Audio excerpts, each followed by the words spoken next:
Hi, this is Andrzej. It's another week of BMW Urban Garage. Another guest. Unfortunately, Mariusz. Well, that's me. Unfortunately, Mariusz, Marian, and Janusz in one. Marriage, Mariusz. Dragon Rakowski. There is a certain problem because now someone will say again that when I say unfortunately Mariusz, I am insulting you. Because it needs to be explained that Andrzej and I have known each other a bit longer than we've been on YouTube, which means many years. And if you were to count it in work familiarity hours, you could say that the average friendship would already last 30 years. So almost as long as we've been alive. Yes. Today we're going to talk about customs because, as you know, Smoku writes about customs for Shred Motorcycling. He runs the ride to be blog about customs, and as you probably don't know, I totally ignore customs. It usually goes something like this. There's a conversation about some custom bike. Look at this custom. And I say, this one's cool, that one's not cool. I'll take a look. I'd really like to finally understand, and maybe today will be the chance, because we haven't really talked much. We rarely talk about customs and what they're even for, right? Well, because you assume they're just for looking at. And the story is, if it weren't for them, you wouldn't be riding sport motorcycles today. And probably not enduro bikes either. That too.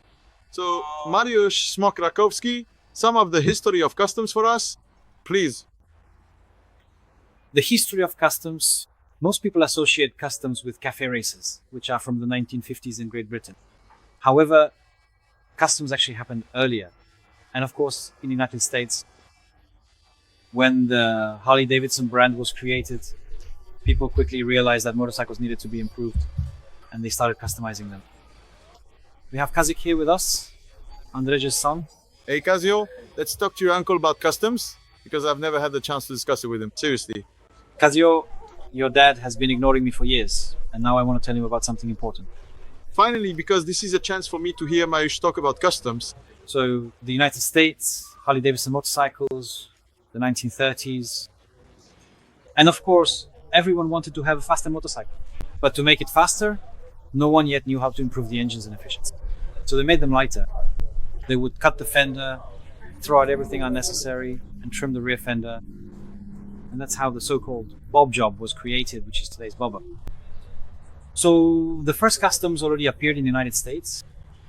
Around the same time in Great Britain, people started racing. The war was over. Motorcycle manufacturing technology hadn't advanced yet because the factories had to be rebuilt, so motorcycles were still rather poor. And people wanted to ride faster and race. Of course, they couldn't afford to have one motorcycle for racing and another for everyday riding.